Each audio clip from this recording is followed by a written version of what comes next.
So, me and my buddies decided to splurge on a luxury yacht for a Mediterranean cruise. Seemed like a dream, right? But this vacation was about to take a turn into nightmare territory that we never saw coming.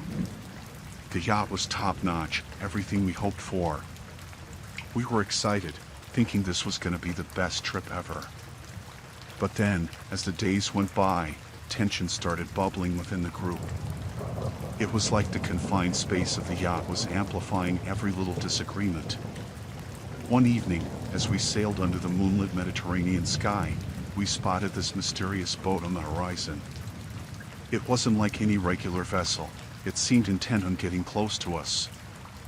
We shrugged it off at first, thinking maybe it was just another group enjoying the open sea. But as the mysterious boat got closer, things got weird. It started tailing us, staying just at the edge of our vision. Panic set in as we realized this wasn't some casual encounter on the Mediterranean. It felt more like we were being hunted. The atmosphere on the yacht went from party vibes to pure tension. We couldn't shake off the feeling that the mysterious boat had some dark intentions. The open sea that once seemed like our playground now felt like a vast, unpredictable expanse of danger. As the night deepened, the mysterious boat started making aggressive maneuvers. It was like a game of cat and mouse on the open sea. Tensions within our group rose even higher, the confined space of the yacht becoming a pressure cooker of fear. We tried to radio for help, but the responses were garbled, as if the sea itself was against us. The crew on the mysterious boat seemed relentless, their intent unclear but undoubtedly menacing. It was like a horror movie unfolding in real time on the Mediterranean. The yacht's engine started acting up, sputtering as if it had a mind of its own. Panic turned into desperation as we realized we were at the mercy of the mysterious boat. The Mediterranean, once a symbol of leisure, now felt like a treacherous expanse that held our fate. Then, out of nowhere, the mysterious boat rammed into our yacht. The impact sent shockwaves through the vessel, and we stumbled and clung to whatever we could.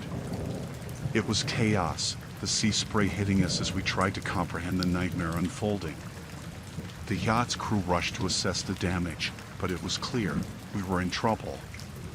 The mysterious boat circled like a predator, its crew probably reveling in the terror they had inflicted upon us.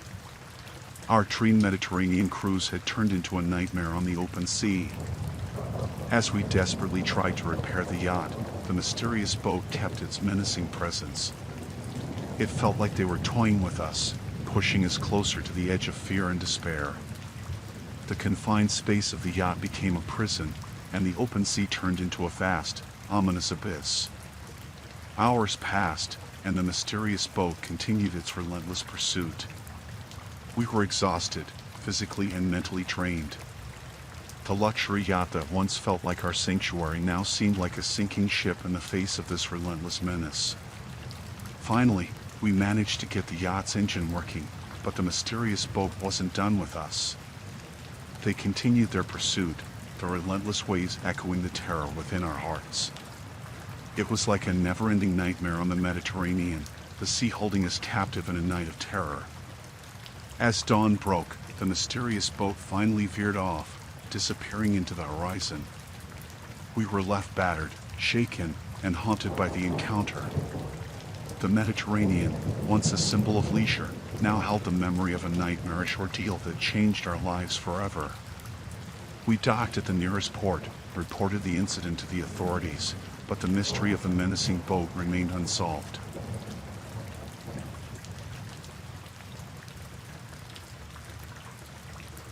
So, I'm this solo traveler, right?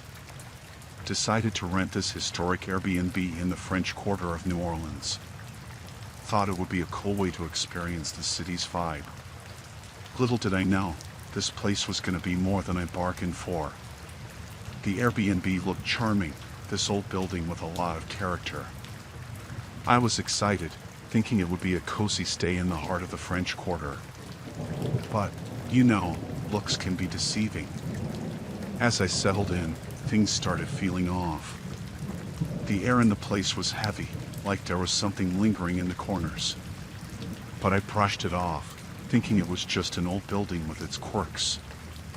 One night, as I was exploring the place, I found this hidden door behind a bookshelf. It led to this narrow staircase that descended into darkness. Curiosity got the better of me, and I went down those creaky steps. Turns out, the Airbnb had this hidden underground space. It was like a whole other world down there. The air was musty, and the dim light barely illuminated the space.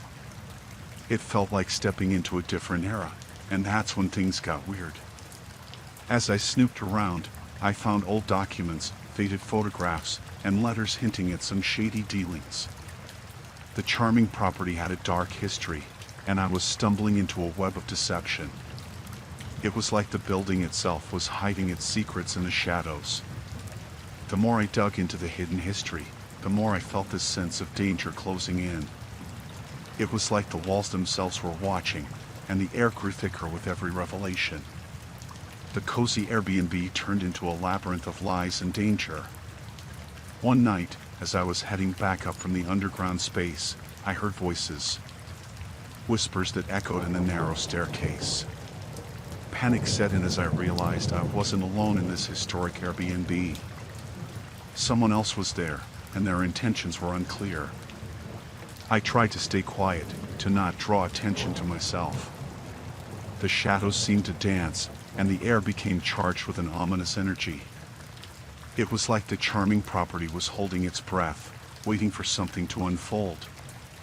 Then, I saw them. A group of people, cloaked in darkness, moving with purpose. It wasn't just a historic Airbnb, it was a hideout for some shady dealings. My heart raced as I realized I had stumbled upon something way more dangerous than a solo traveler should ever encounter. As the group descended into the hidden space, I tried to slip away unnoticed. But the creaky steps betrayed me, and they turned to face me. Fear gripped me as I stood there, caught in the act. The cozy charm of the Airbnb transformed into a stage for a dangerous encounter. They questioned me, their eyes filled with suspicion.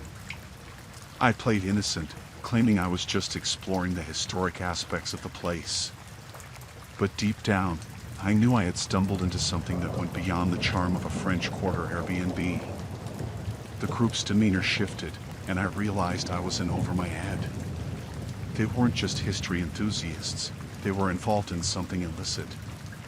The cozy facade of the Airbnb became a backdrop for a confrontation with dangerous individuals. They didn't want me snooping around, and the danger in their eyes was palpable.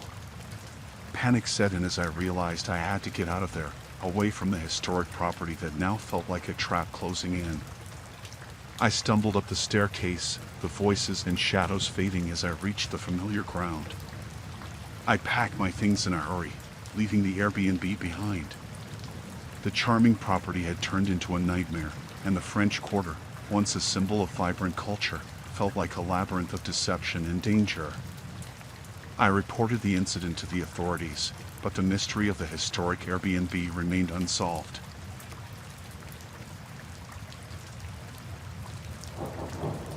So, we, the family, thought it'd be a great idea to have a winter vacation at this fancy ski resort in Aspen, Colorado.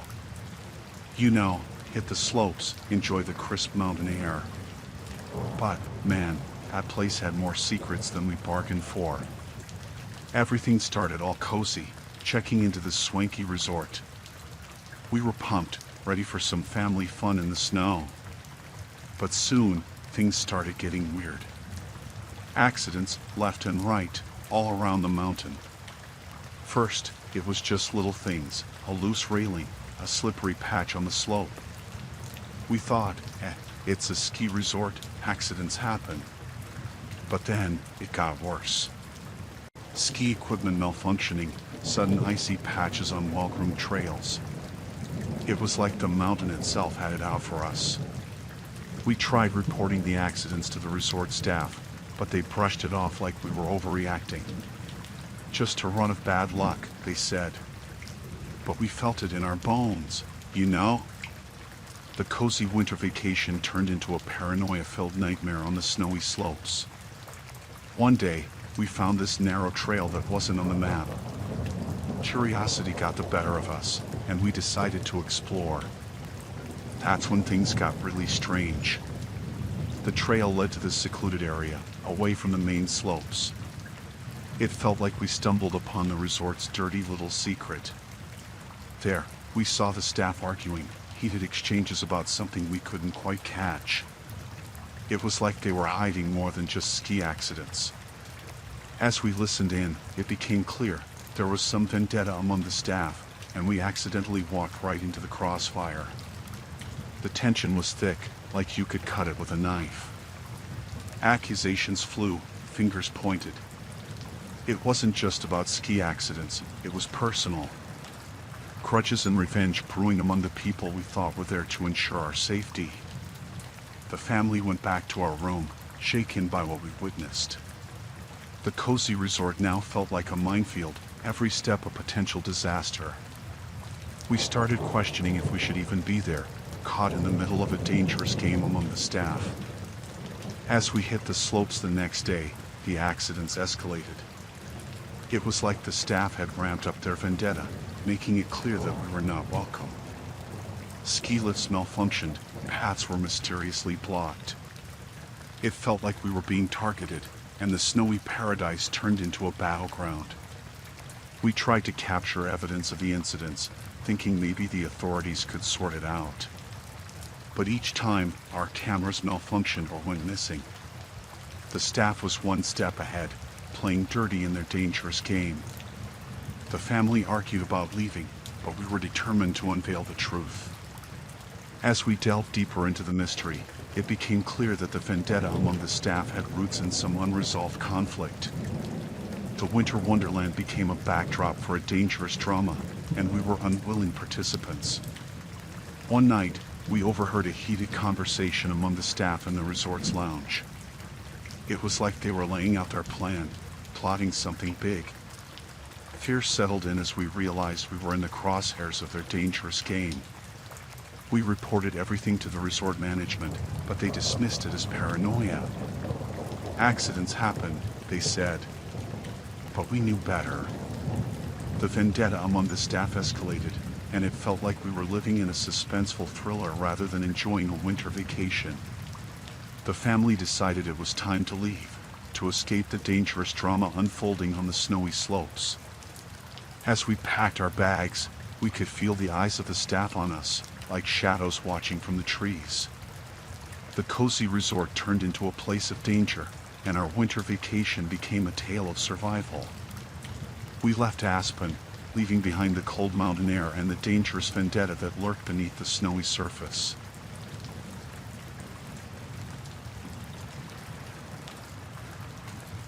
We thought a Caribbean cruise was the perfect way to celebrate our anniversary. Sunsets over the ocean, warm breezes, and the promise of relaxation. Little did we know that our dream getaway would soon morph into a haunting experience, a nightmare on the waves. Our ship sailed into azure waters, and the atmosphere was festive. As we explored the cruise liner's luxuries, we noticed an inconspicuous group of passengers, a few individuals who didn't seem to share the collective joy.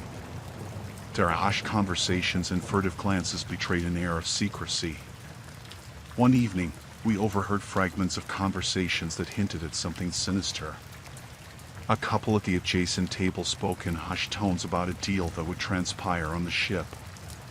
Our curiosity mingled with an unsettling feeling, like a storm brewing on the horizon. Days passed, and our unease grew. We witnessed exchanges in secluded corners, briefcases changing hands, and coded messages pass between the shadowy group. The carefree ambience of the cruise was overshadowed by an undercurrent of tension. Our first encounter with the group was accidental. A wrong turn down a dimly lit corridor led us into the midst of their covert meeting. The air thickened with tension as our eyes met theirs. We hastily retreated, hoping our inadvertent intrusion went unnoticed. Fear gnawed at us as we pieced together the puzzle. The group wasn't here for leisure. They were orchestrating something ominous aboard the vessel. What started as a celebration became a test of survival.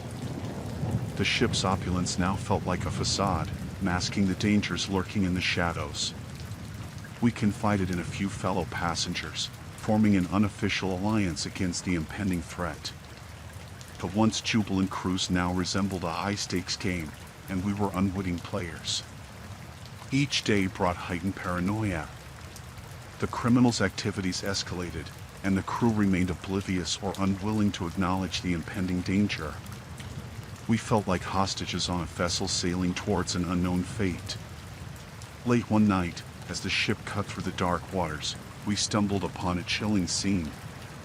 The clandestine group gathered in a secluded area, making final preparations for whatever nefarious plan awaited.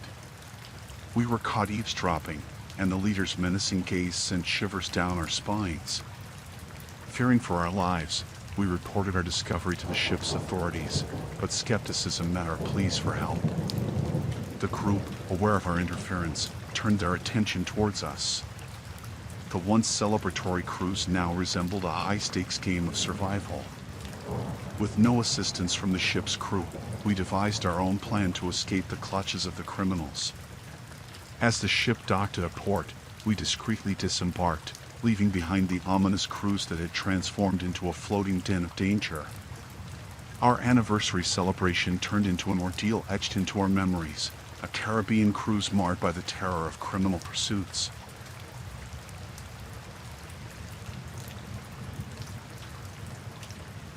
I got this invitation to a corporate retreat in Dubai. They said it was all about team building and strategic planning, so I figured, why not? A few days away from the usual office grind sounded good. The resort was a grand place in the desert, all opulent and shiny. People in suits roamed around, talking about mergers and profits. I was out of my comfort zone, but I thought I'd play along. One night, I overheard a conversation. A couple of higher-ups were discussing something in hushed tones. Being nosy, I got closer. Turns out, there was some shady deal in the works, a plot to sabotage the competition. My name was dragged into it too. Blackmail or something. I felt like I was in a bad movie. The atmosphere got tense. I tried to act normal, attend the meetings, and play the corporate game. But paranoia set in. I couldn't trust anyone. Every smile felt like a disguise, every handshake a potential betrayal. Late one night, I found a file. It detailed the whole sinister plan. I felt like I stumbled onto something big, something dangerous. My heart raced as I read about the intricacies of the plot. It wasn't just about business, it was about ruining lives. Fear not at me. I was just a small fish in this big corporate pond. As I dug deeper, I realized they were onto me. Colleagues avoided eye contact, and whispers followed me wherever I went. It was like being trapped in a maze, with no way out. I decided to confront the ones behind the plot. A risky move, but what choice did I have? I cornered one of them in the hallway, showed him the file. He laughed it off, said it was all a game, and I was playing the wrong role. That night, I heard footsteps outside my room. Paranoia peaked. I couldn't sleep, fearing they'd come for me. The lavish resort felt like a prison. The walls closed in with every passing hour. My career was on the line, and so was my life. I had no allies, just a bunch of enemies wearing suits. The retreat turned into a nightmare, and Dubai's luxury transformed into a gilded cage. The final day arrived, and I had to make a move. I confronted the ringleader in front of everyone, spilled the beans. Chaos ensued, accusations flew, but it was my word against theirs. They had power, I had fear. As I left the desert resort, I couldn't shake off the feeling of being watched. I feared for my safety. The corporate world, glittering on the outside, hid dark corners where betrayal and deceit thrived. I survived the retreat, but I left Dubai with a sense of dread. The plush surroundings masked the treacherous currents beneath. The corporate world had shown its ugliest face, and I was just a pawn in a dangerous game.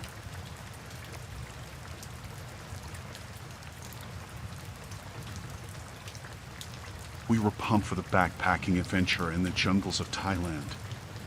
It was me and my 3 buddies, seeking a thrill in the unknown. The jungle seemed like the perfect backdrop for our wild stories, but little did we know, it had its secrets. The day started with excitement. We hiked through dense foliage, laughing and joking. The air was thick with humidity, and the sounds of the jungle surrounded us. Birds chirped, insects buzzed, and the distant rustling of leaves provided a natural soundtrack.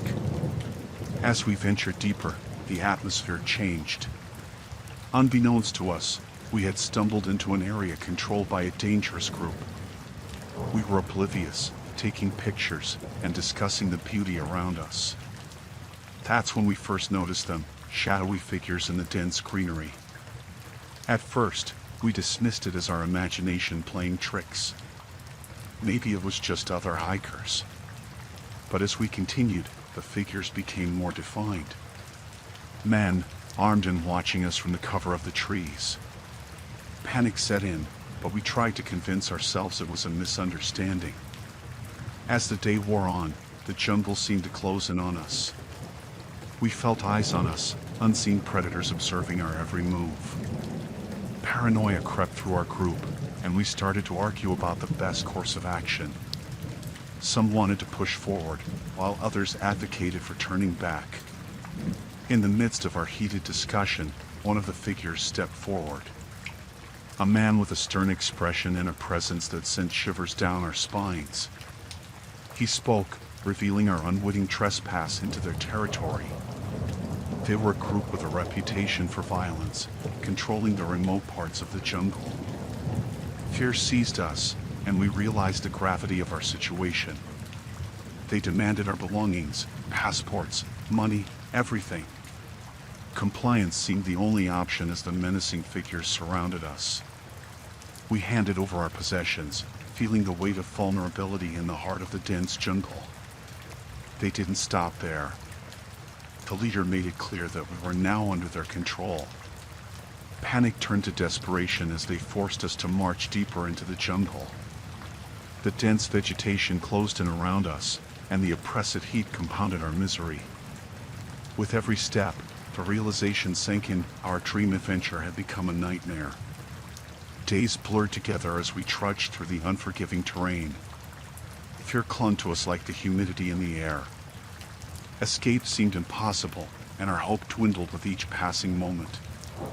The jungle that once symbolized adventure now held us captive, and the dangerous group controlled our every move. Our survival instincts kicked in. We navigated through the tangled vegetation, looking for any opportunity to break free. But the jungle was a labyrinth, and the group's watchful eyes kept us on a tight leash. The relentless march continued, and our once vibrant spirits were crushed by the weight of uncertainty. It became clear that our only chance was to wait for a moment of distraction or weakness. We observed the group, searching for any signs of vulnerability. Tensions within their ranks gave us a glimmer of hope. The jungle, with its myriad dangers, became our ally in this desperate bid for freedom. One fateful night, as the group slept, we seized our opportunity. Silently, we slipped away into the darkness, guided by the moonlight filtering through the dense canopy. Every step was fraught with fear, the slightest sound echoing in the stillness of the jungle. The oppressive humidity clung to our skin as we moved with stealth. Every rustle of leaves, every snap of a twig heightened our anxiety. We navigated the labyrinth of trees, guided only by our survival instincts. The jungle, once a menacing prison, now offered us a chance at escape. Days turned into nights as we pressed on, driven by fear and the instinct to survive. Exhausted and depleted, we finally stumbled upon a trail that led us to civilization. The relief was overwhelming, but the scars of our ordeal lingered. Our backpacking adventure had become a fight for survival, a harrowing tale etched into our memories. The jungles of Thailand, once an alluring backdrop, had tested us in ways we could never have imagined. We emerged from the ordeal changed, haunted by the shadows of the dangerous group that turned our vacation into a desperate struggle to make it out alive.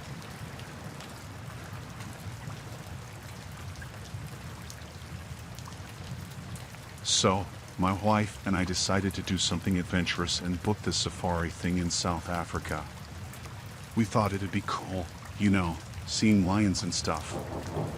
But man, it turned into something straight out of a crime thriller.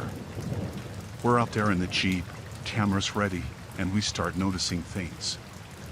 Weird stuff. At first, it's just the animals acting strange, but then we stumble upon this makeshift camp. Tents and all, but it ain't for tourists. It's poachers, and they're not happy we found them. We try to sneak away, but they spot us. Guns in hand, mean looks on their faces. I feel my stomach drop. This was supposed to be a vacation, not a crime scene. We gun it back to our guide, spill the beans. He gets this worried look, says we need to leave now. Turns out, these poachers are no joke. They're into some serious business, smuggling animal parts or who knows what. And here we are, just two dumb tourists in the middle of it. Our guide takes us off the beaten path, hoping to shake off the poachers. It's getting dark, and the fear's creeping in. We hear noises in the bushes, wondering if they're following us. I'm clutching my camera like it's a shield, but it ain't gonna stop a bullet. We come across a clearing, and there's a gunshot. My wife screams. I can't breathe. Our guide's been hit. Blood's everywhere. We're in the middle of the African wilderness with a wounded guide and killers on our tail. He tells us to run, get to the road, find help. We stumble through the darkness, branches slashing at us, heart pounding in my ears. We hear more gunshots, closer now. They're playing games with us, hunting us like animals. We finally hit the road, and there's a car. Thank God. We flag it down, tell the driver everything. He speeds off, saying he'll get help. We're left by the roadside, shivering, praying that someone comes before those poachers do. Hours pass, but finally, headlights pierce the dark. It's the authorities. They found us. Relief washes over, but it's short-lived. Our guide didn't make it. He sacrificed himself so we could escape. Turns out, the poachers were part of some big operation. The authorities had been trying to bust them for a while. Our little safari just stumbled into the middle of it. They tell us we were lucky, but I don't feel lucky. I feel haunted. We're back in the Jeep, this time with armed rangers. They find the poachers' camp, arrest a bunch of them. It's justice, but it doesn't bring back our guide.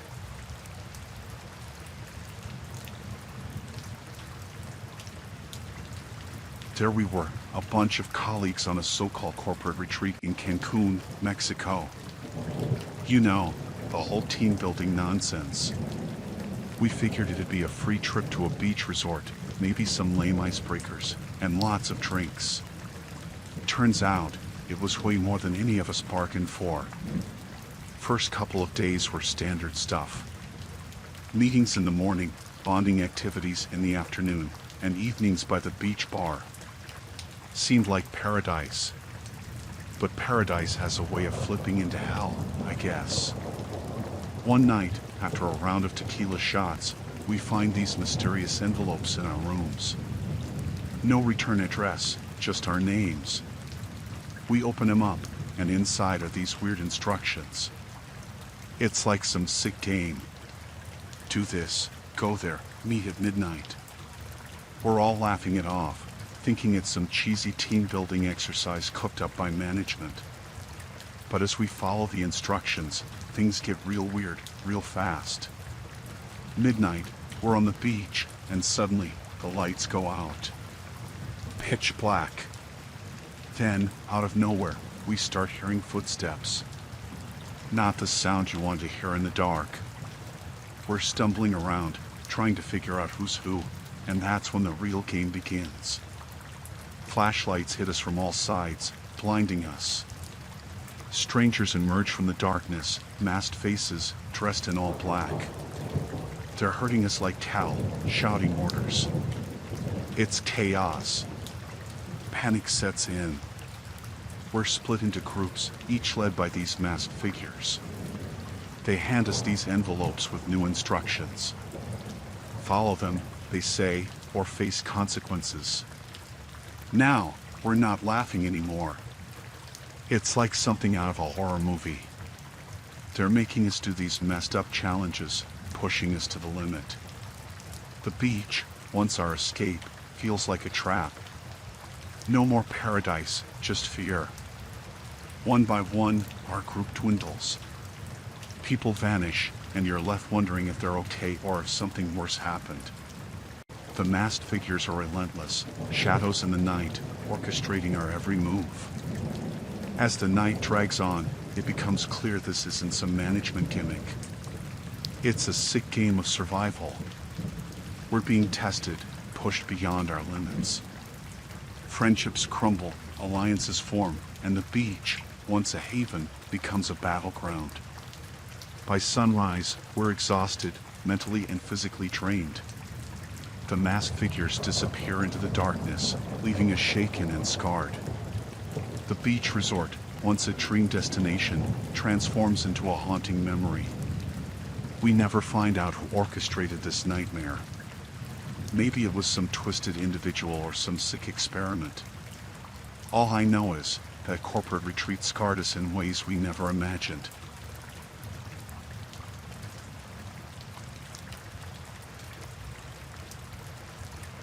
We thought it'd be a great idea, pack the family into a camper van and explore the Australian outback. Get away from the daily grind, see some red dust, and maybe spot a kangaroo or two. Little did we know, this family adventure would turn into a nightmare. We headed into the vast emptiness of the outback, miles and miles of nothing but red dirt and scorching sun. The scenery was breathtaking, but little did we realize, we weren't alone out there. There were others, lurking in the shadows. First, it was subtle. A distant vehicle on the horizon, disappearing as quickly as it appeared. We didn't think much of it, just figured there were other travelers out in this vast expanse. But soon, it became clear that those distant figures had their eyes on us. Late one afternoon, we set up camp in a seemingly deserted area. No other vans, no signs of life. As night fell, we heard distant whispers carried by the wind. Faint, but there. And that's when it started. Shadows moved in the darkness around our campsite. Footsteps, too soft to be animals, but definitely not the crunch of our own shoes. The air turned heavy, filled with an unspoken tension. We huddled together, trying to ignore the unease settling in. Then, out of nowhere, headlights pierced the dark. Several vehicles, coming right at us. Panic set in. Who were these people, and what did they want? We huddled in the van, hoping they'd pass by, but they surrounded us like hungry wolves closing in on prey. A knock on the window, harsh and demanding. We rolled it down, fear etched on our faces. The strangers, rough-looking and expressionless, demanded we get out. They said we were trespassing on their turf, as if the entire outback belonged to them. They circled us, intimidating and hostile. We felt like prey, surrounded by predators. They didn't want our belongings. They wanted us gone, out of their territory. But the threat lingered, and we knew we were at their mercy. As we drove away from that makeshift camp, we could see their shadows in the rearview mirror, disappearing into the darkness. Our adventure turned into a race against fear, the vastness of the outback now a menacing labyrinth. We didn't stop until we reached a more populated area. The sun rose, revealing the desolation we'd left behind. The family adventure we dreamed of became a chilling memory, forever etched in our minds. To this day, I can't look at a camper van without remembering the shadows in the outback.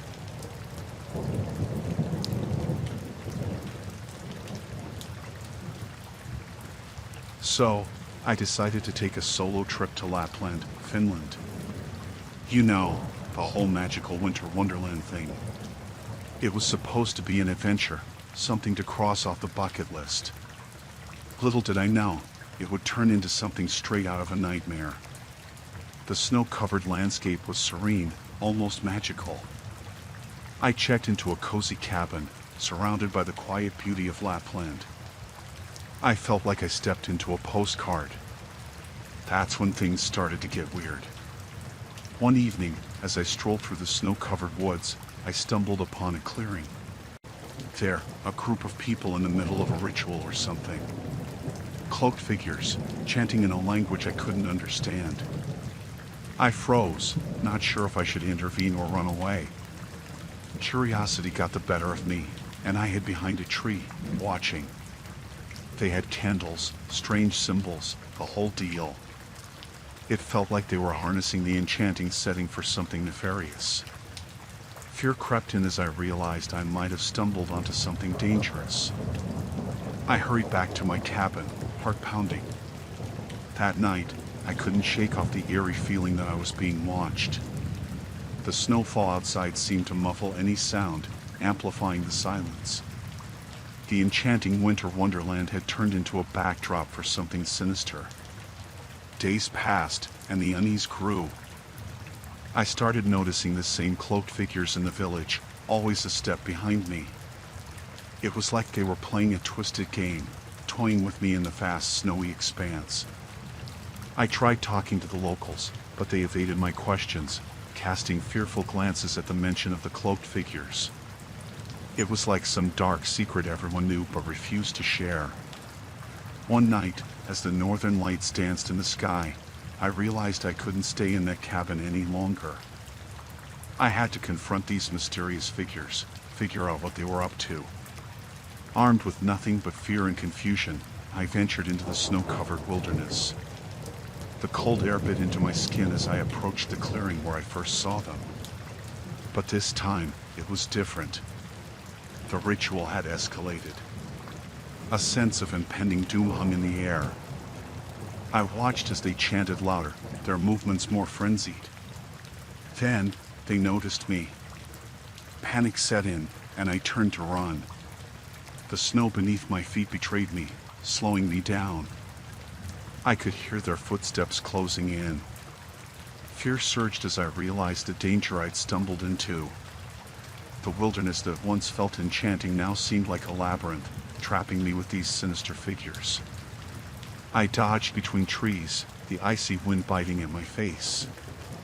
It became a chase, a life-or-death pursuit through the snowy landscape. Miraculously, I managed to lose them, finding refuge in a remote cabin. I hid, breathless and terrified, waiting for the night to pass.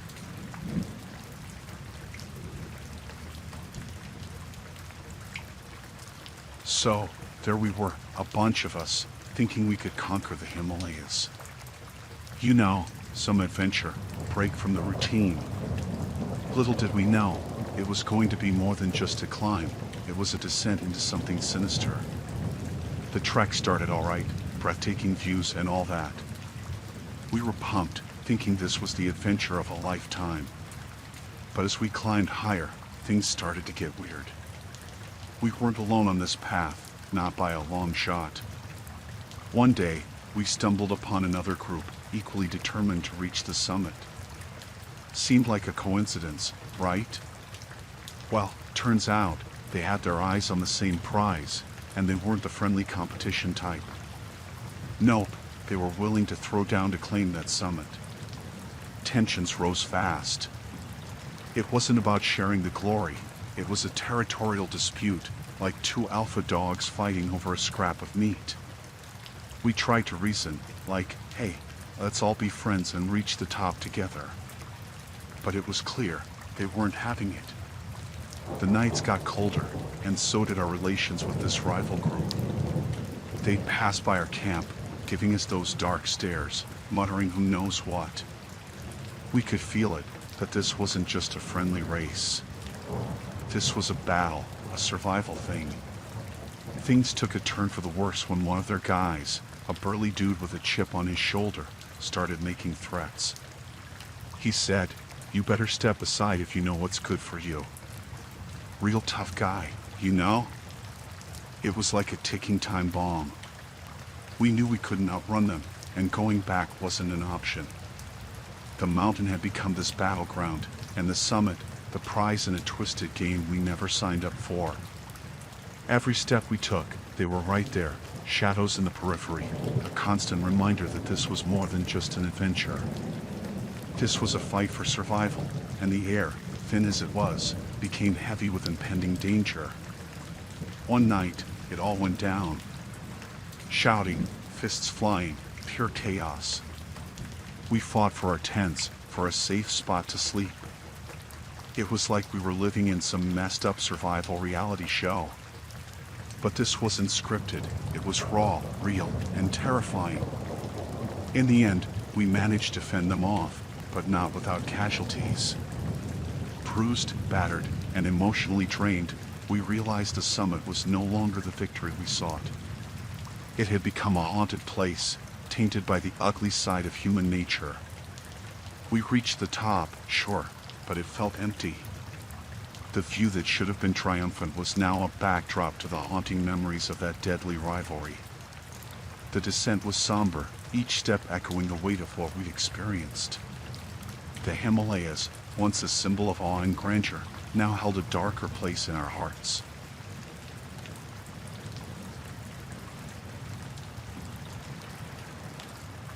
We were on our family holiday in Selsey, West Sussex, and we'd set up our caravan at a quaint park near the coast. It seemed like the ideal spot for a relaxing getaway with my wife and 2 kids. The weather was mild, and the park had that familiar holiday vibe, with families enjoying the outdoors. One evening, as the sun dipped below the horizon, we decided to take a stroll around the park. It was then that we noticed another family, seemingly friendly, with kids around the same age as ours. We exchanged pleasantries and decided to share a bit of our evening by the communal campfire. The other family, the Johnsons, appeared amiable at first. We chatted about the typical things, the weather, the park amenities, and our respective vacations. Their kids played with ours, and everything seemed harmonious. Yet, beneath the surface, there was an undertone of something not quite right. As the night progressed, the Johnsons became increasingly intrusive. They kept asking personal questions, prying into our lives in a way that felt uncomfortable. I chalked it up to curiosity, but it soon became apparent there was more to it. The atmosphere around the campfire grew tense. Mr. Johnson's friendly demeanor started to feel forced, and his probing questions took on a more sinister edge. I noticed his eyes lingering on our caravan, and a sense of unease settled in my stomach. Later that night, as we settled in for some family time inside our caravan, a knock echoed through the quiet evening. It was the Johnsons. They wanted to chat, they said. Reluctantly, we invited them in, hoping to diffuse any growing tension. Inside our confined caravan, the atmosphere turned stifling. The Johnsons' questions became more invasive, probing into aspects of our lives that no casual acquaintance should care about. Their kids, once playing joyfully with ours, now sat in uncomfortable silence. Suddenly, Mr. Johnson's tone shifted. He started talking about a shared future, a plan for our families to stick together. It was bizarre and unsettling, and my wife shot me a worried glance. We needed them to leave, but their presence felt increasingly oppressive. The night wore on, and the Johnsons showed no signs of leaving. The unease grew into fear, and I couldn't shake the feeling that they harbored intentions beyond mere companionship. I managed to convince them it was time for bed, and we all retreated to our respective caravans. But the unease lingered. The next day, we spotted the Johnsons watching our every move from a distance. It was as if they were studying us, analyzing our routines. Fear gnawed at the edges of our otherwise idyllic vacation. As the days passed, the Johnsons continued their intrusive behavior. They were always nearby, their eyes following us wherever we went. The once charming caravan park now felt like a trap, with the Johnsons closing in on our family. Desperation set in. We decided to cut our vacation short, packed up our caravan, and left without saying a word to the Johnsons. The relief was palpable as we drove away, leaving behind the unsettling atmosphere that had plagued our holiday. The encounter with the Johnsons haunted us long after we returned home. We couldn't shake the feeling that we'd narrowly escaped a threat we couldn't fully comprehend. The idyllic caravan park in Chelsea had become a place of fear.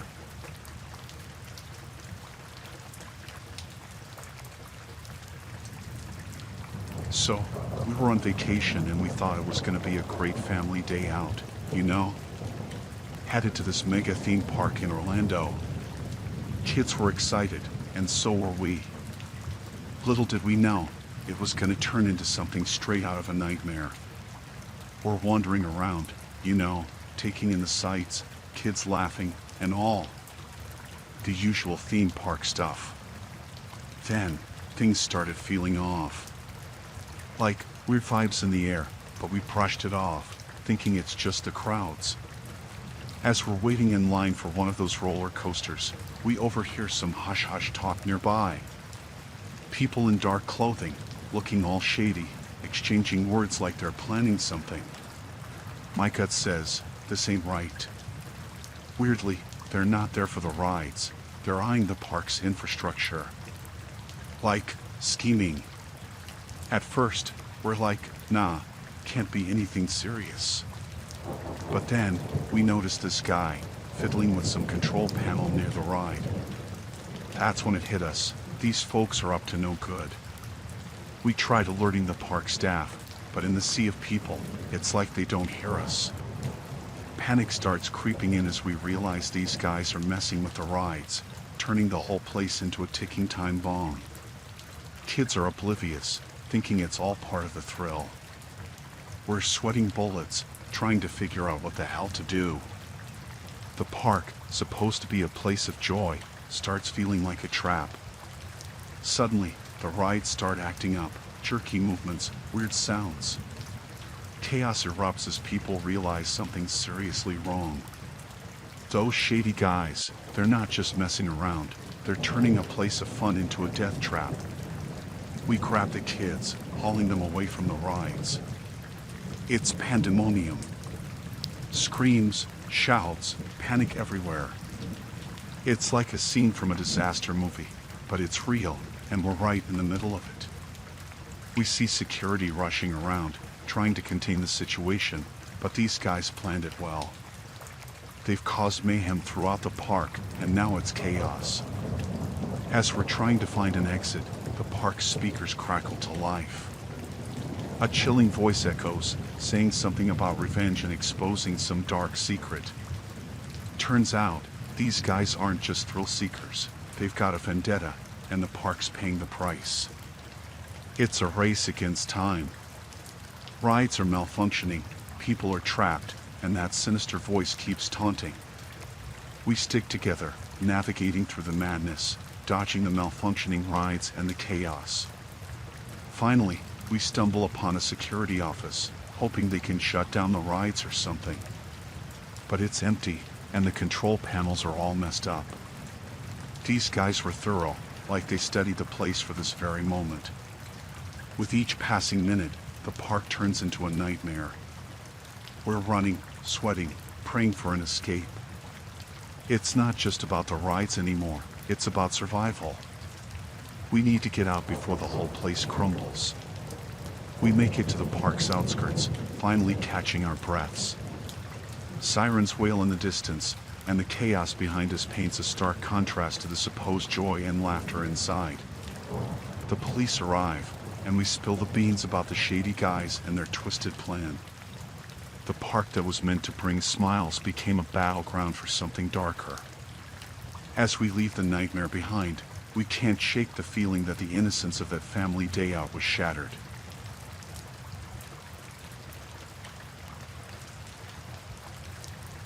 We thought a river cruise through the Amazon would be this epic adventure, right? I mean, who wouldn't want to experience the wild, the lush greenery, the whole jungle vibe? But let me tell you, it turned into a nightmare straight out of some thriller. We're on this boat, cruising down the river. The Amazon's vast, the trees towering over us. But as we go deeper, we start noticing some shady stuff. Like locals acting all secretive, whispering in hushed tones.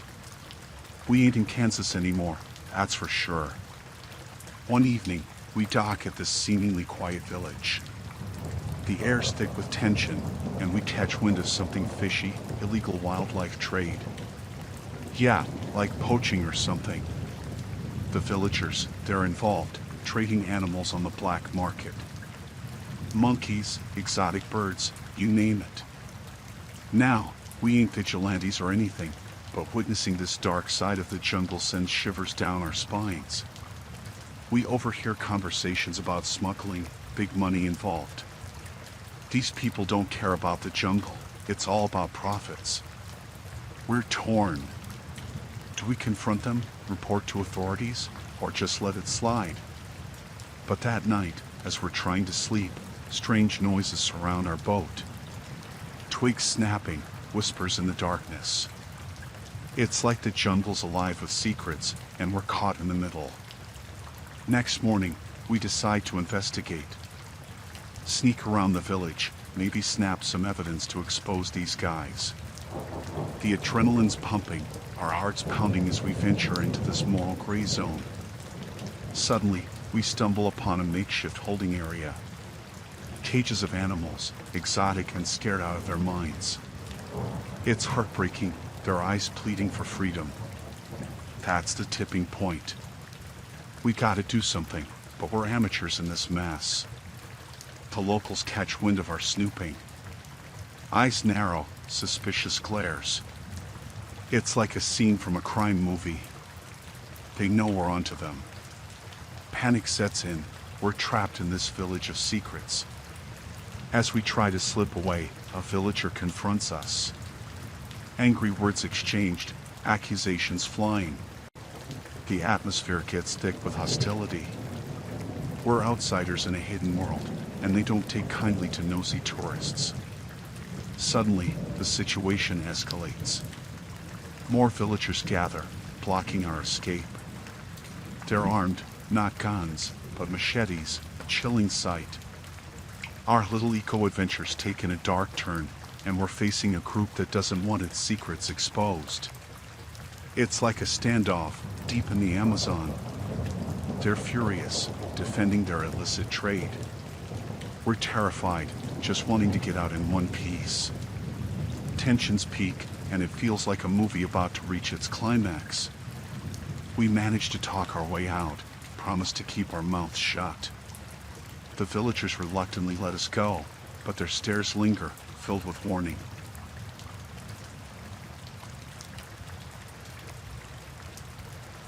I thought a cozy bed and breakfast in the Irish countryside would be this dreamy escape, you know?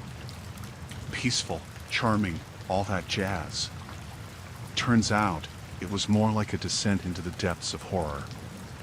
The B&B seemed straight out of a storybook, ancient, ivy-covered walls, creaky wooden floors, the whole shebang. As I settled into my quaint room, the atmosphere felt off. Not the cozy kind of off, but more like someone had whispered a secret that sent shivers down my spine.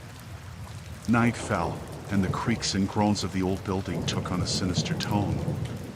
I couldn't shake this feeling that the place held secrets, deep, dark secrets that no TripAdvisor review could prepare you for. As I laid there in the creaky bed, I overheard hushed conversations in the hallway. People whispering in urgent tones. Irish accents so thick, it felt like a foreign language. I strained to catch the words, but it was all too cryptic. Curiosity got the better of me. I decided to investigate, slipped out into the dimly lit corridor.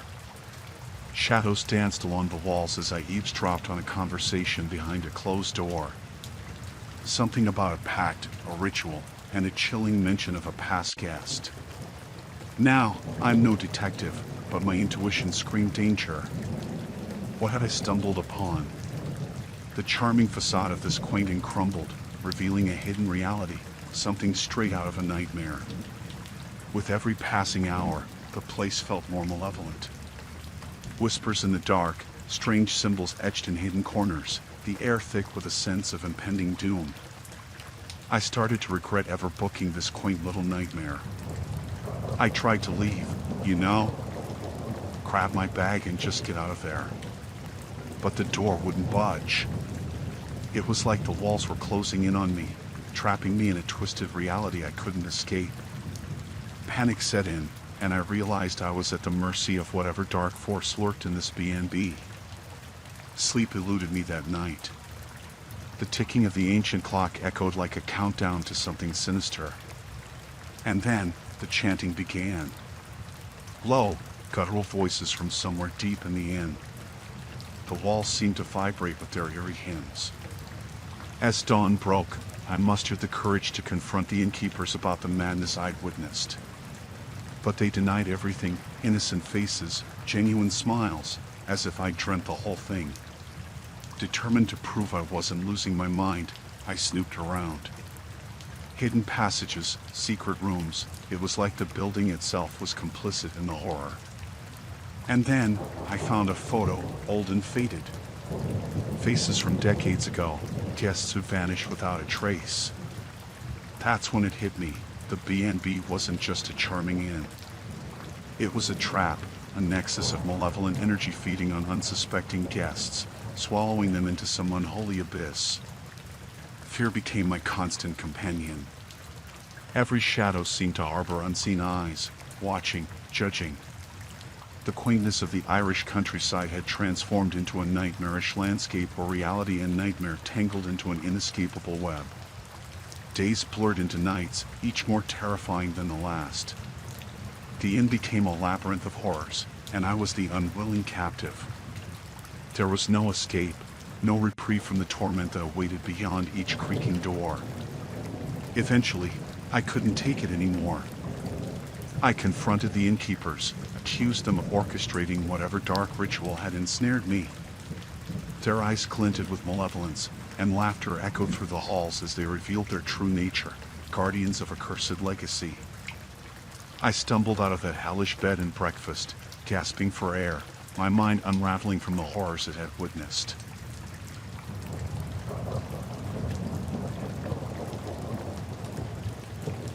Me and my buddies thought a camping trip to Yosemite would be the bomb. Getting away from the city, enjoying the great outdoors, typical stuff. We found this sweet spot, or at least we thought so at first. We set up camp near this group of people, didn't think much of it at the beginning. They seemed like your regular outdoorsy folks.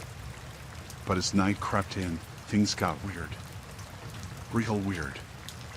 First off, they had this constant huddle going on, whispering like they were plotting the heist of the century or something.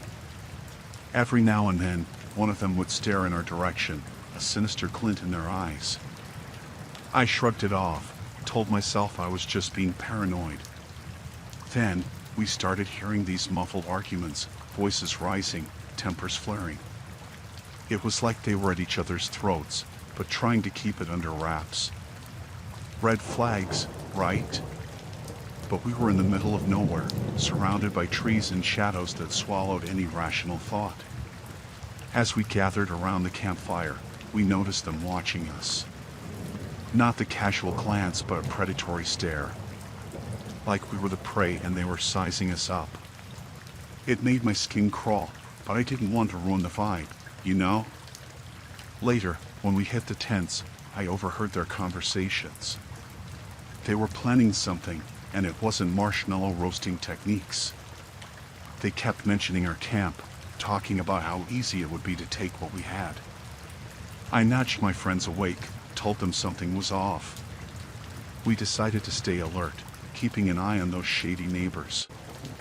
It felt like we were on some reality show, only the stakes were way higher than a cash prize.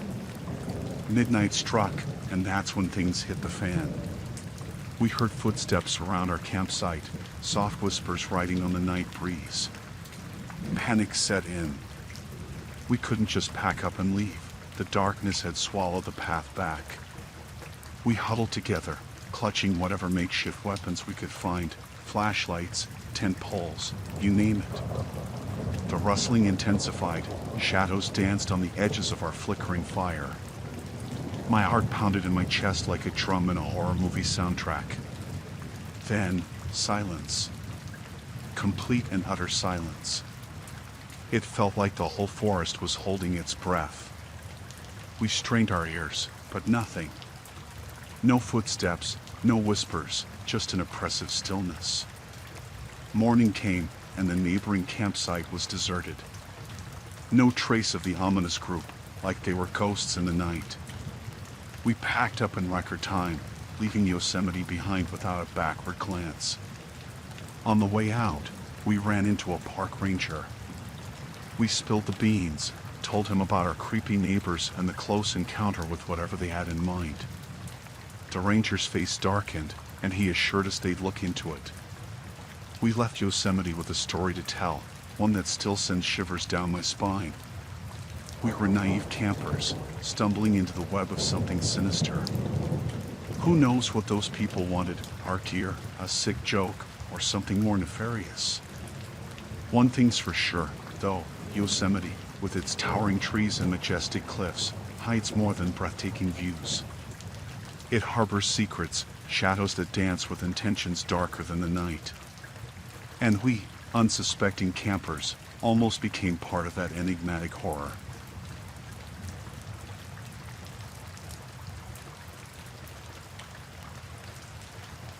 So, me, the wife, and the kids decided to go all out and book this Arctic Circle cruise.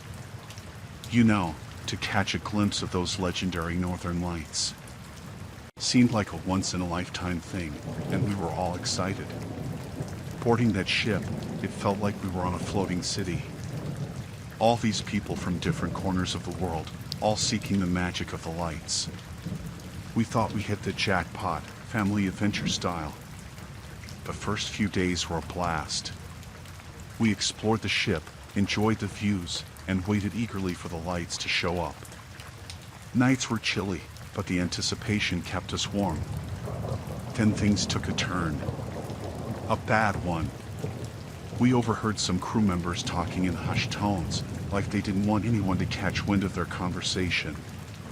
We're not snoops, but when it comes to the safety of our family, you bet we eavesdrop.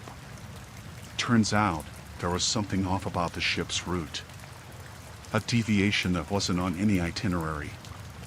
It got us thinking, you know, what were they up to? One night, curiosity got the best of me. I decided to explore the lower decks, where passengers weren't supposed to go. I figured it might reveal what was really happening. As I sneaked around, I stumbled upon a room.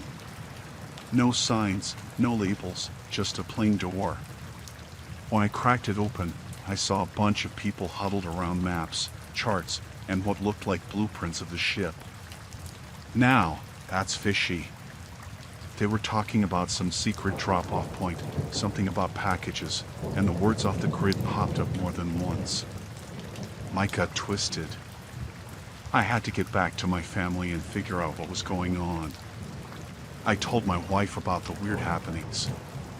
She was skeptical at first, thinking I watched too many spy movies. But as we compared notes and connected the dots, the unease settled in. The next evening, as the ship sailed through icy waters, we noticed a sudden change in direction. It wasn't subtle. Passengers murmured, shooting worried glances at each other. The northern lights? That was the last thing on anyone's mind. We decided to gather some other concerned passengers. Safety in numbers, right? A bunch of us confronted the crew, demanding answers. The ship's captain, visibly flustered, admitted to an unauthorized detour. They were involved in some shady deal, transporting goods to a rendezvous point that had nothing to do with our Northern Lights quest. Suddenly, it all made sense. The hushed conversations, the secretive maps, the eerie room. The ship wasn't just carrying passengers, it was a pawn in some sketchy game. As tension rose, we pressed them to change course and head back to our original route. The captain, realizing the gig was up, reluctantly complied. The next morning, we woke up to the ship gliding through the original path. No secret drop-offs, no shady deals. The passengers exchanged relieved looks, grateful that our collective concern made the crew think twice. We eventually did catch the Northern Lights, but the magic was tainted by the realization that we narrowly avoided becoming unwitting accomplices in whatever illegal scheme the crew had going on. Lesson learned, even in the serene Arctic Circle, where the world feels untouched and pure, darkness can lurk beneath the surface. The Arctic adventure turned into a chilling revelation, a reminder that danger doesn't always announce itself with a storm. Sometimes, it sails quietly in the frigid, icy waters.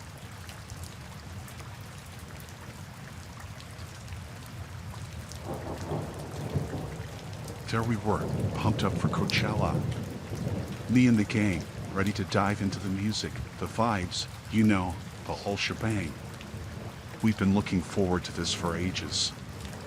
The festival grounds were massive, people from all walks of life converging to celebrate music.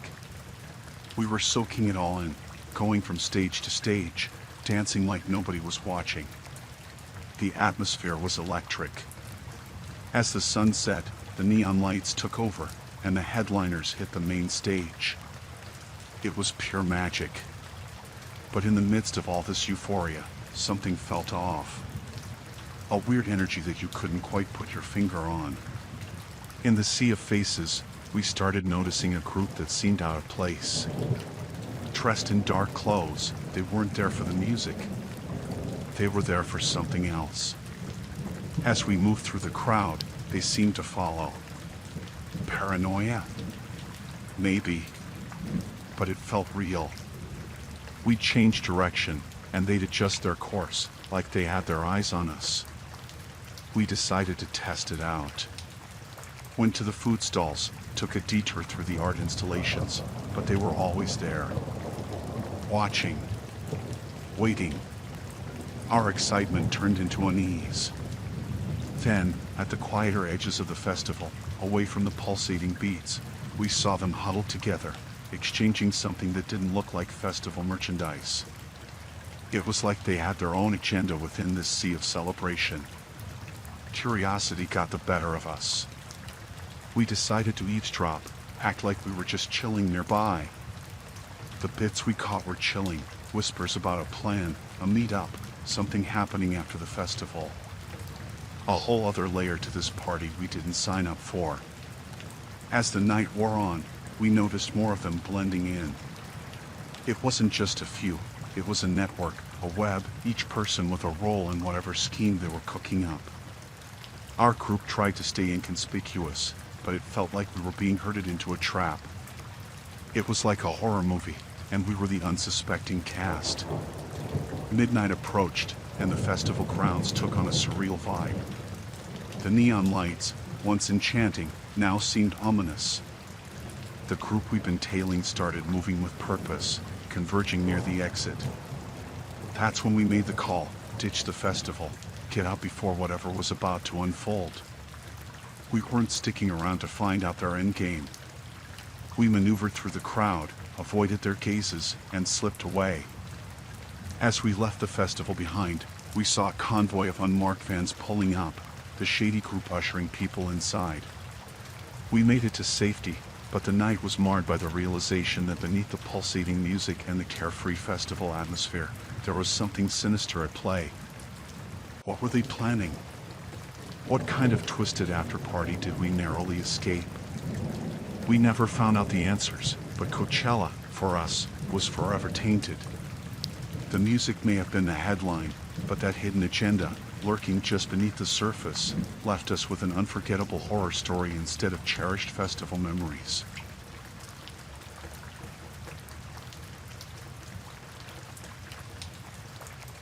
Me and my partner, we thought Tuscany would be the perfect place for a romantic escape. You know, rolling vineyards, quaint villages, all the good stuff. Little did we know, our dreamy getaway was about to take a dark turn. We arrived at this charming vineyard, picturesque hills, rows of grapevines stretching for miles. The sun was setting, casting a warm glow on everything. It was straight out of a postcard. The winery owners, an elderly couple, greeted us warmly. They seemed like the friendliest people, so genuine, so Tuscan. They showed us around, explained the winemaking process, and everything seemed perfect. As the days passed, we noticed a few odd things. Hushed conversations among the vineyard workers, glances exchanged when they thought we weren't looking. It was like there was this undercurrent of tension we couldn't quite grasp. One night, after a hearty Tuscan dinner, we overheard snippets of a conversation between two workers. The language barrier was a challenge, but their urgency and the occasional mention of a secret were clear enough. Curiosity got the better of us. We decided to do some snooping around after dark, thinking it might just be some local drama we stumbled upon. As we tiptoed through the vineyards, we stumbled upon a hidden cellar. It wasn't on any of the official tours. We peeked inside, and there it was, barrels upon barrels of wine, but not the type you find in any tourist's glass. The workers weren't making wine, they were bottling something else entirely. The smell was overpowering, something chemical, not the sweet aroma of fermenting grapes. We were onto something we shouldn't have discovered. We heard footsteps approaching, panicked whispers. Our hearts raced. We hid, watching as a group of workers hurriedly sealed the bottles. They seemed to be following some strict procedure, glancing around nervously. Suddenly, a door creaked open, and we saw the elderly couple from the winery. But it wasn't warmth in their eyes, it was pure malice. They exchanged a sinister look, and that's when we realized they were the masterminds behind whatever shady business was happening in their vineyard. We hightailed it out of there, back to our room, hearts pounding. The next morning, we confronted the couple, demanding answers. They played innocent, claiming we misunderstood everything. But we weren't fooled. We decided to leave immediately, fearing we might become pawns in whatever game they were playing. As we sped away from that once charming vineyard, we couldn't shake the feeling that we narrowly escaped something much darker than a romantic Tuscan vacation. What were they bottling in those secret cellars? Why the secrecy? We reported our findings to the local authorities, but the investigation seemed to hit dead ends. It was like the conspiracy reached far and wide, shielding those responsible.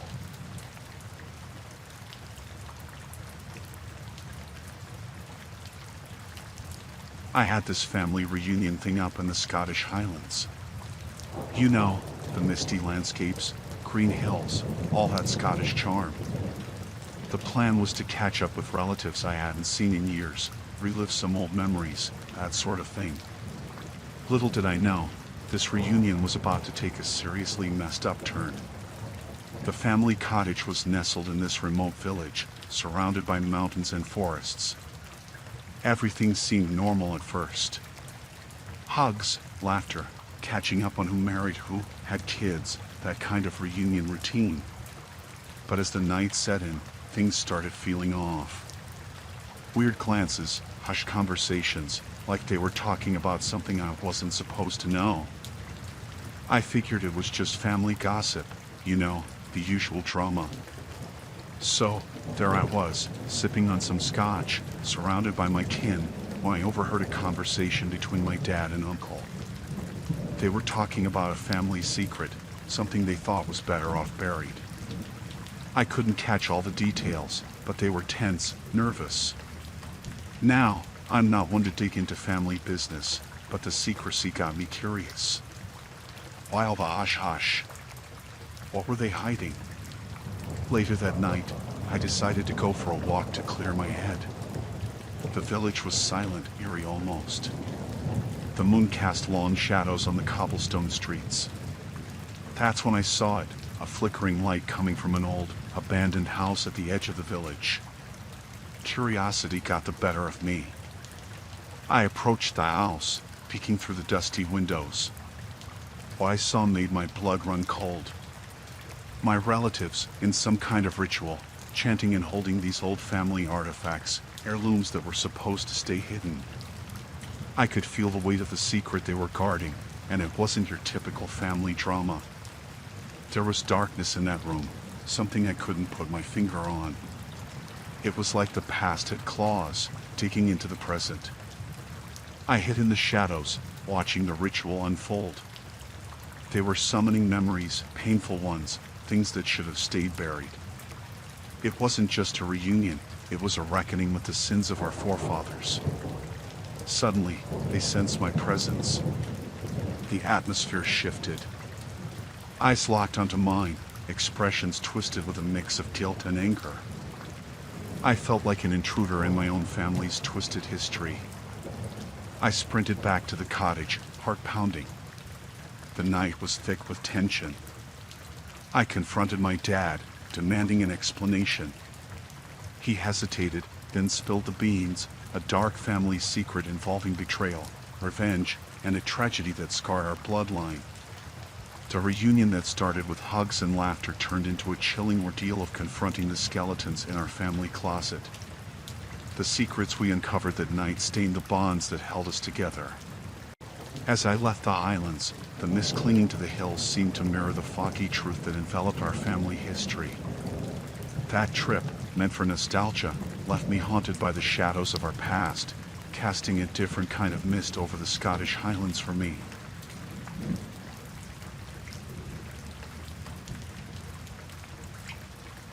Me and the gang, we decided to get our adrenaline pumping with this river rafting thing in Costa Rica. You know, water, rapids, the whole adventure deal. Sounded like a blast, and we were all in for it. Little did we know, this trip was going to turn into a full-blown nightmare. We started off all excited, life jackets on, helmets snug. The river looked wild, rapids crashing like they had a grudge against us. It was all fun, screaming, water splashing, feeling alive. Until we noticed another group, kinda lurking in the shadows of the riverbank. At first, we thought it was just some friendly competition, you know, who can conquer the rapids better. But as we navigated through the twists and turns, things got weird. They were tailing us, getting too close for comfort. It wasn't a race anymore, it was something darker. We tried to shake them off, take different paths, but they stuck like glue. I could see their faces now, determined, angry. It was like they weren't here for the thrill, they were here for control. The river, once our playground, became this battleground. They started yelling, cursing at us, like the rapids weren't wild enough for them. The air got thick with tension, and I could feel it, this wasn't gonna end well. Suddenly, they veered their raft right into ours. Chaos erupted, paddles clashing, bodies colliding. It was a mess. They weren't here for a friendly competition, they were here for dominance. We were just trying to survive the rapids, and now we were fighting for our lives against these lunatics. The river became this twisted arena, and we were the unwilling gladiators. One guy from their group, he had this look in his eyes, like he'd do anything to win. It wasn't about the thrill anymore, it was about power, control over this raging force of nature. As we struggled to keep our raft afloat, they rammed into us again. It was a calculated move, like they had some sick strategy. We were surrounded by water, rapids roaring, and yet, it felt like the air was getting thinner. The adrenaline that was once our high became this suffocating fear. One of our crew got knocked overboard, and the river swallowed him whole. Panic set in. We were no longer on an adventure, we were in a fight for survival. The rapids, once exhilarating, now felt like a merciless force, tearing us apart. We managed to break away, leaving them in our turbulent wake. But the damage was done. We were down a member, and the river, once our playground, became a witness to this twisted competition. As we reached calmer waters, relief washed over us. But there was this lingering dread. What kind of thrill-seekers turn a river adventure into a violent power play? It wasn't just a rough ride, it was a descent into human darkness. We made it out, shaken, scarred. The rapids, they seemed tamer now, like they were mourning the madness they'd witnessed. We didn't conquer the river that day, we survived it, scarred by the rapids and the cruelty of those who saw it not as nature's challenge, but as a battleground for something far more sinister.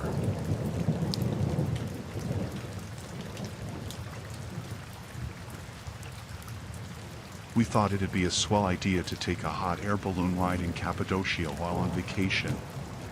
You know, those balloon-filled skies, unique landscape, perfect Instagram material. Sounded like a dreamy way to spend the day. But sometimes dreams turn into nightmares, and this one took a nosedive real quick. We hopped into the basket, all excited. The balloon started ascending, and the landscape below was like something out of a storybook. Breathtaking, really. But then, things started feeling off. The pilot, this dude who looked like he'd seen a few too many sunrises in Cappadocia, had this twitchy vibe. As we drifted higher, the landscape became a patchwork of fairy chimneys and valleys. I wanted to soak it all in, but the unease settled in the pit of my stomach. The pilot, he wasn't into the whole scenic vibe. He kept checking his surroundings like he was being hunted or something. The missus noticed it too, that awkward tension in the air. We exchanged nervous glances, both silently questioning what was going on. We were just two passengers, entrusting our serene journey to a balloon pilot. Little did we know, the air up there was getting thick with something we hadn't signed up for. The balloon hovered over these majestic valleys, but our pilot was busy on his radio, talking in hushed tones. Whatever plot was unfolding, we were right in the middle of it, floating in this fragile basket suspended above the otherworldly landscape. It was then I spotted them, a couple of shady-looking figures on the ground, communicating with our pilot. It wasn't part of the typical Cappadocian experience, I can tell you that much.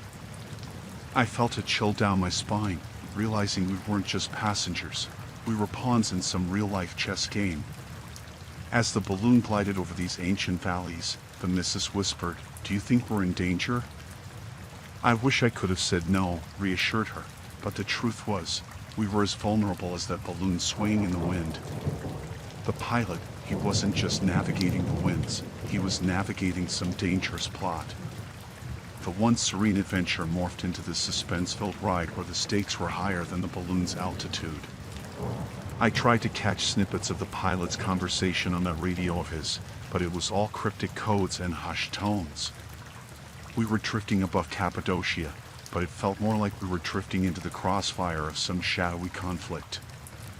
Then, the balloon began descending faster than expected, making us clutch the basket's edge. The missus, she looked at me with eyes wide, panic setting in. We weren't descending for a smooth landing, we were plummeting, and the once majestic valleys were now looming hazards. The figures on the ground scattered as the balloon careened towards the rocky terrain. The pilot, his frantic maneuvers were more survival instinct than skilled navigation. We were a balloon caught in a storm of human deceit. As we crashed into the earth, the basket tumbled, and we were thrown like rag dolls. Rocks, dust, the whole chaotic scene played out around us. The balloon ride, meant to be a romantic escapade, turned into a fight for survival, and the once serene landscape became the witness to our descent into a perilous reality. We picked ourselves up, bruised and battered, surrounded by the wreckage of our once dreamy balloon ride. The pilot was nowhere to be seen, and those shadowy figures had vanished into the Cappadocian landscape. We were left there, dazed and shaken, with a story that wasn't about fairy chimneys but about the dark underbelly hidden behind the beauty of a tourist hotspot. The missus and I, we stumbled away from the wreckage, back into the valleys that had witnessed our descent.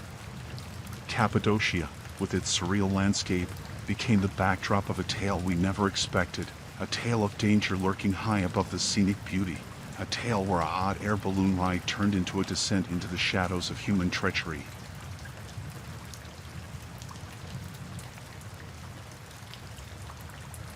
So, there I was, thinking a wellness retreat in Bali would be the perfect escape from the daily grind.